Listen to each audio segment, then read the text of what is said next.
More hot garbage from inappropriate characters.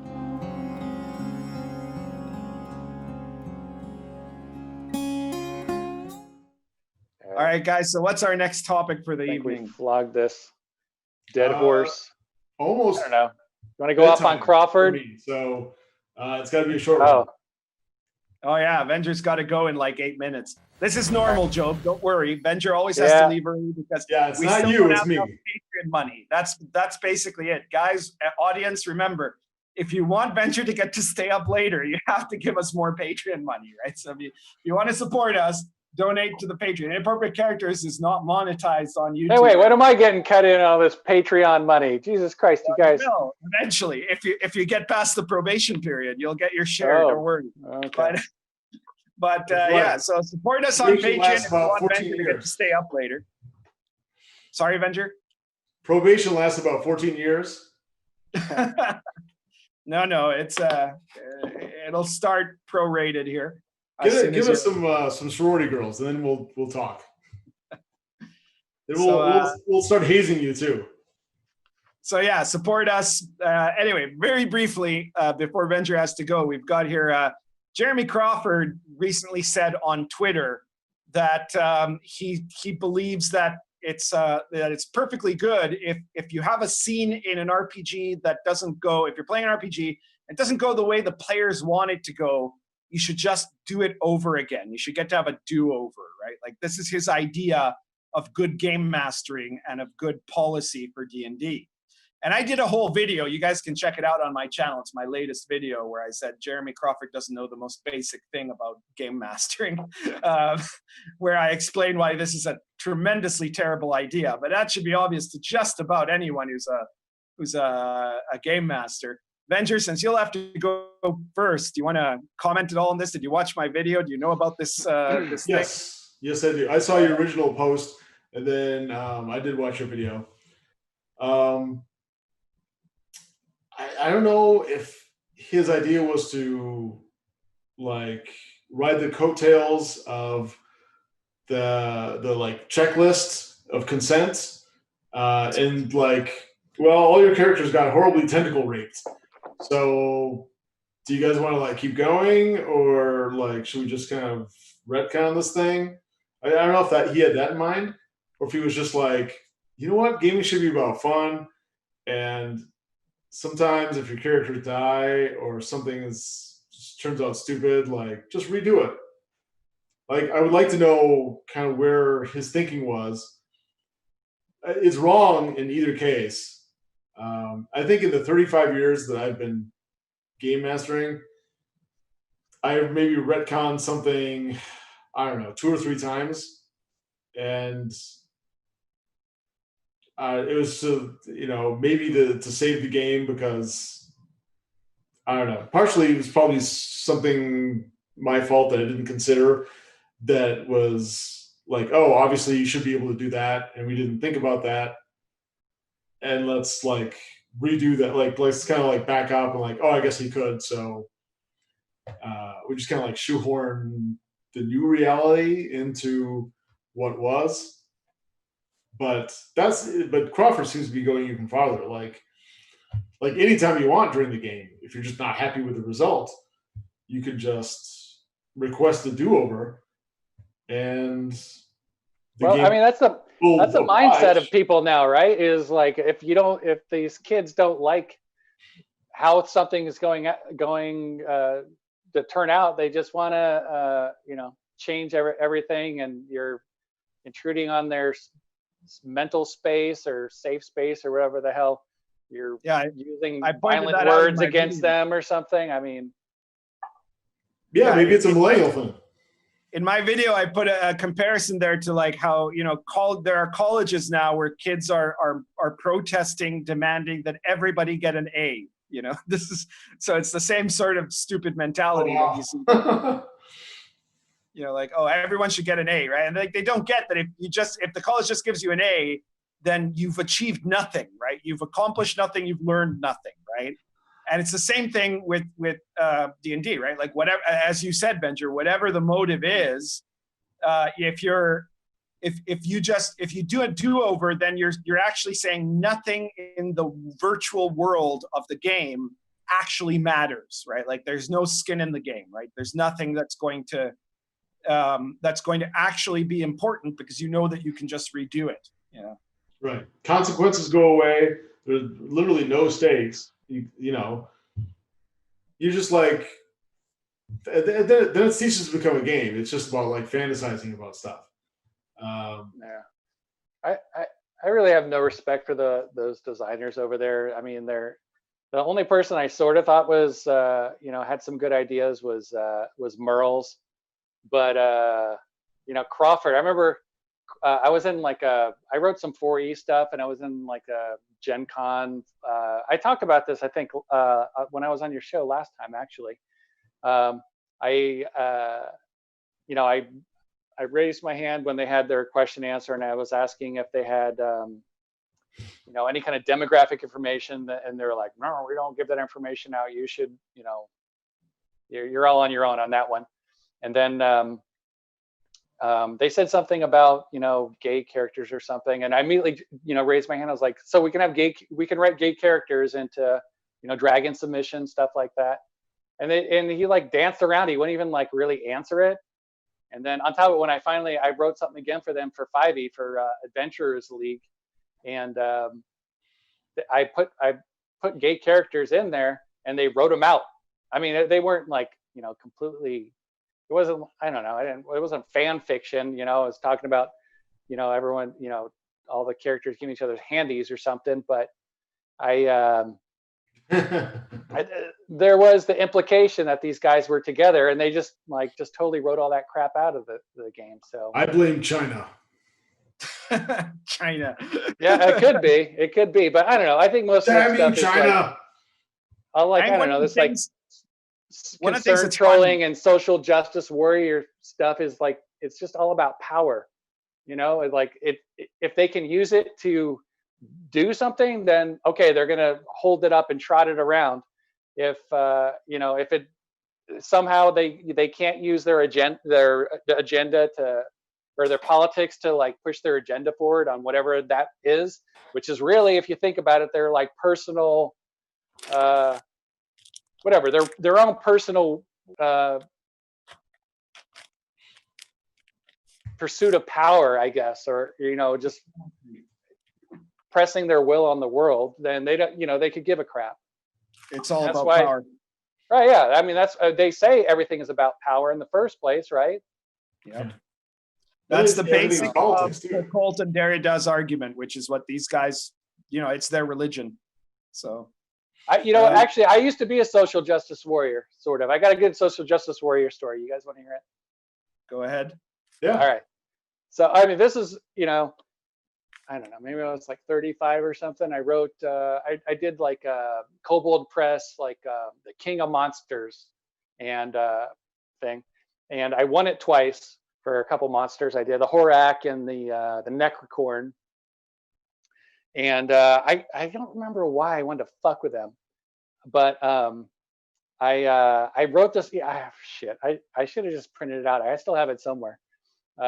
But I wrote this email to Wolfgang, and basically I was like you can't call this the King of Monsters. That is patriarchal. And why does the ruler of all monsters have to be a king? And they changed it. It's now called, I don't know if they still run it. I don't really follow Kobold Press stuff anymore, but they changed it to the Monarch of Monsters contest.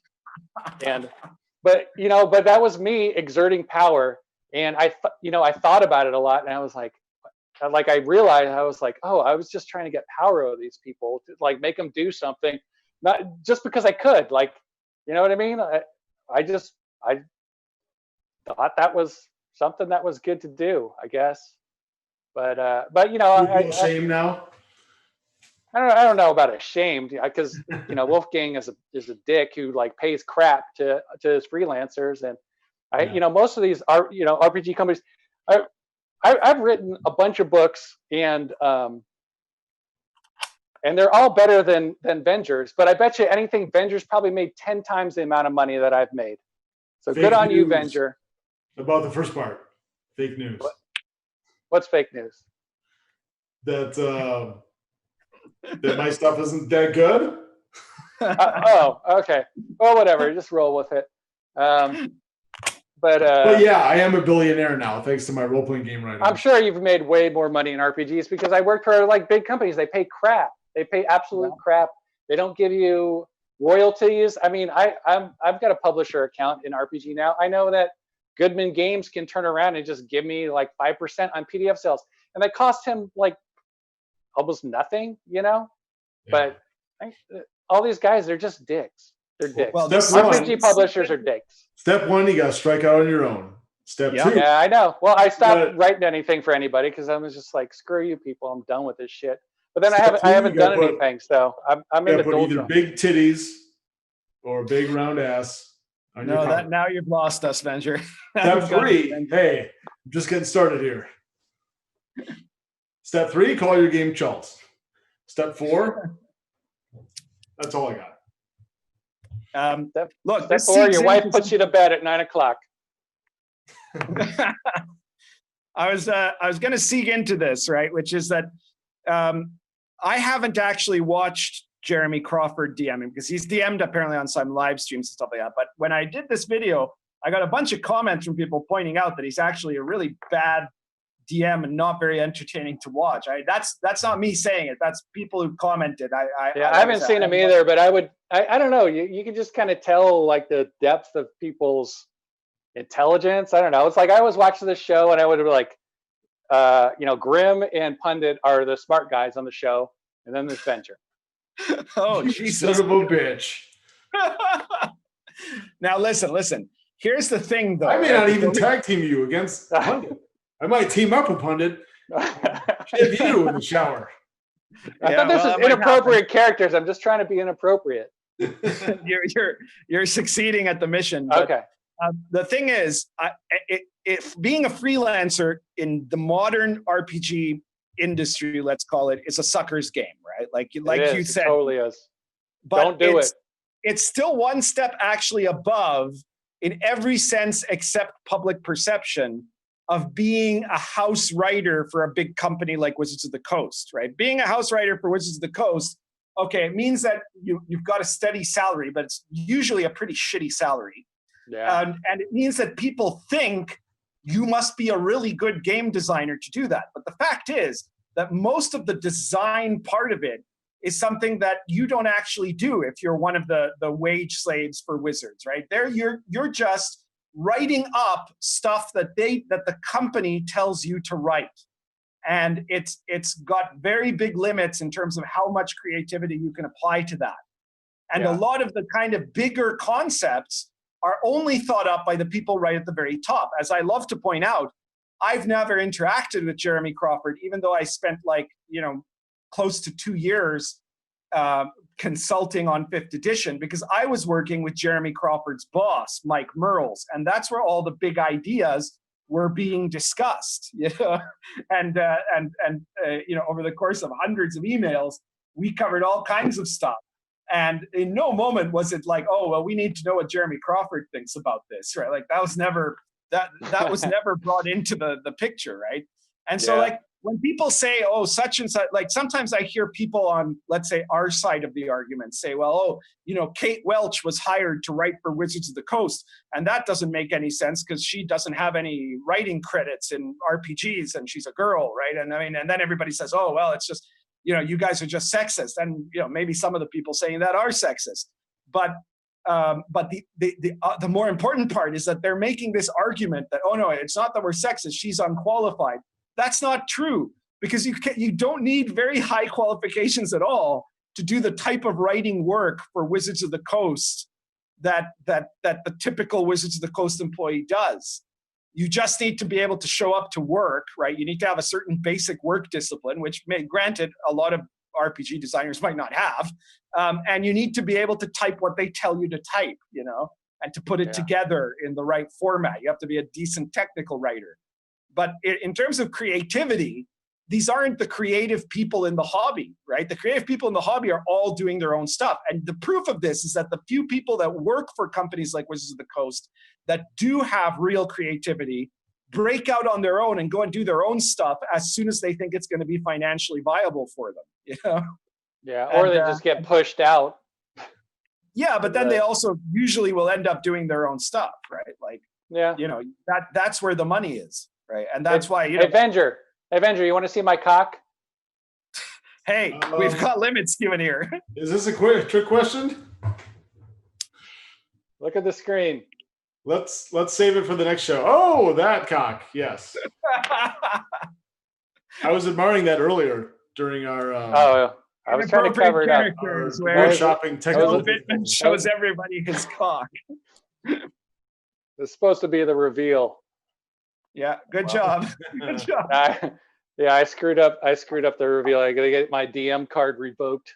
Well, Pundit, if Job doesn't work out, I think maybe Job's cock could fill in as a stunt cock. Oh snap! Somehow, once again, I can't believe this. Grim is gone, and we're sorry to see him go. By the way, I didn't want him gone. He was the one that didn't want to be here, right? I'm sorry too. If Grim, if you change your mind, you can come back, and then there'll be the four of us, right? Like I don't have any hard feelings against Grim Jim. I want to point that out. I also want to mention, I recently heard that his cat passed away, and as a fellow cat lover, my deepest condolences to him for that. We love Grim. He was crying on the internet. I saw it. Yeah, Grim has gone crazy because of COVID, but it's not that we have anything against him. We would definitely welcome him back here. We'd still keep Job on because then it would be even funnier. But you know, someone to keep around. I had thought maybe that when Grim was gone and Job was here, there would be like, you know, it wouldn't be that I would be the least degenerate of the group, but clearly that's still the case, you know, like, because I thought, you know, Grim does these kind of RPG products full of like sexy lady parties and things like that, like a kind of Benny Hill humor. And then Venger has his products that are full of, you know, sophomoric American sort of, I guess, like Animal House style of humor, you know, and I'm the only guy that doesn't emphasize that out of the three of us. And I thought, well, Joe probably is a you know, normal sort of guy, and here he is, first episode on, and he's showing everyone his cock. You know? I'm just getting a communique from my wife, and she actually is pissed off because that's actually my wife's cock. Oh, she's watching the show, and she doesn't want me to claim that it's my cock. That's feminism, everybody. That's even worse. Right? Oh my God.